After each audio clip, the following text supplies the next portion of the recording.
Hey everyone, Dr. Jamie, welcome back to my channel. If you're new, hit that subscribe button and you'll get healthy wellness videos from me regularly. Today is my abdominal series and I'm so in love with doing abdominal standing, and I'll tell you why. Number one is that a lot of people can't do abdominals lying down. They can't do crunches. They have neck problems or back problems. They also can't do planks because maybe they have back problems or shoulder problems. And that kind of leaves people with not much to do unless you do standing abs, which are incredibly beneficial. And the other thing is they travel well. Even if you do other exercises, having these are so great for when you're not able to get to a gym. Then my biggest favorite reason for doing standing abdominals is we are not alligators.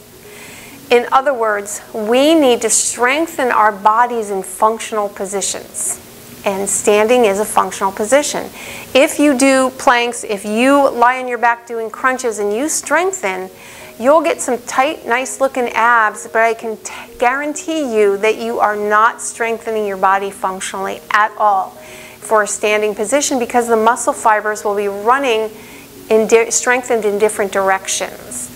That's why it's so important. I treat people all the time that are super strong athletes, and yet they get into this really bad kind of sway back, drop the pooch in here position because they can't hold themselves up when they're standing, and they lost their ability to lift through the spine. And this is something that's cultural. I'm going to leave a link to a video I have that's my postural exercise.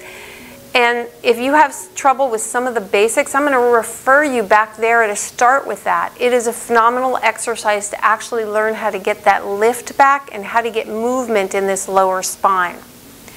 Now this is going to be part one.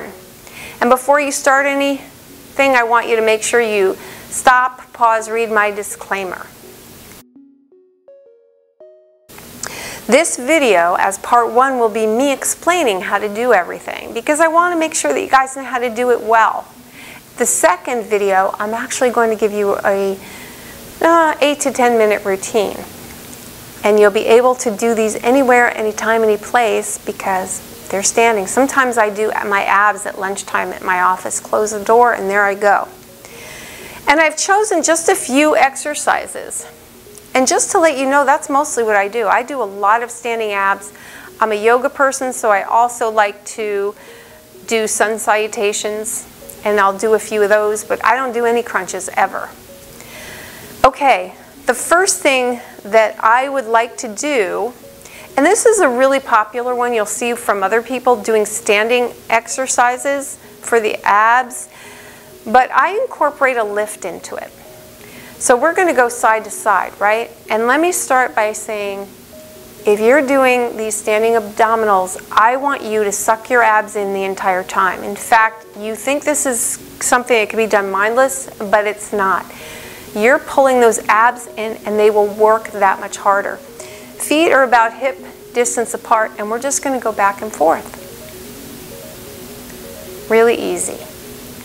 Now, if you feel like you have trouble getting that movement in, because obviously I'm not wiggling in here, everything from here down is completely stable and I'm just moving up top.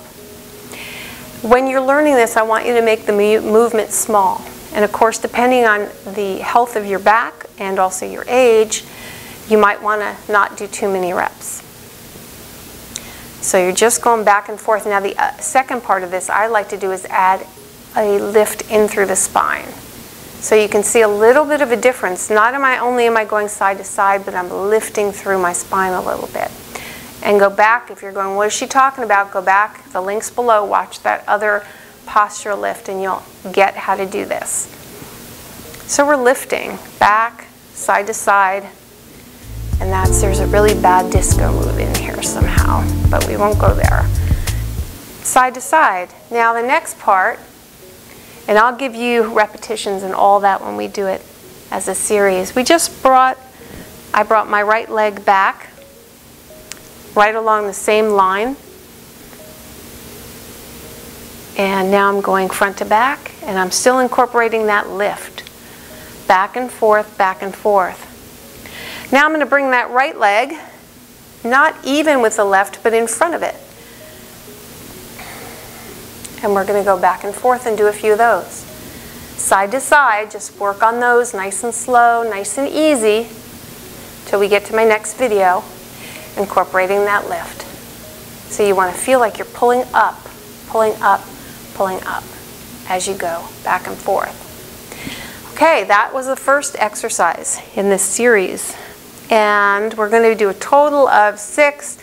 And that's actually, I'm counting as 2 because we did it in different directions on the diagonal as well. The second one is we are so weak here in this lower abs. I want you to just work on pulling those abs in. Again, I go over this in that previous video. Pull in, let go. Pull in, let go. This will actually loosen your quad muscles right up at the origin up here, and it'll help just loosen up this part of your pelvic area. It will get that excessive lumbar curve out of your spine that majority of people have, and we're just pulling in.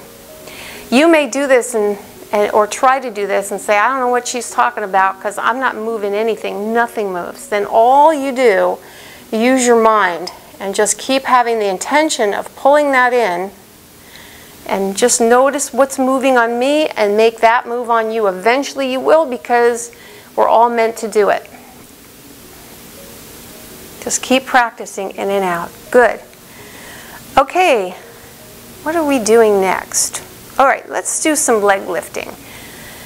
This is great getting through the abdominals.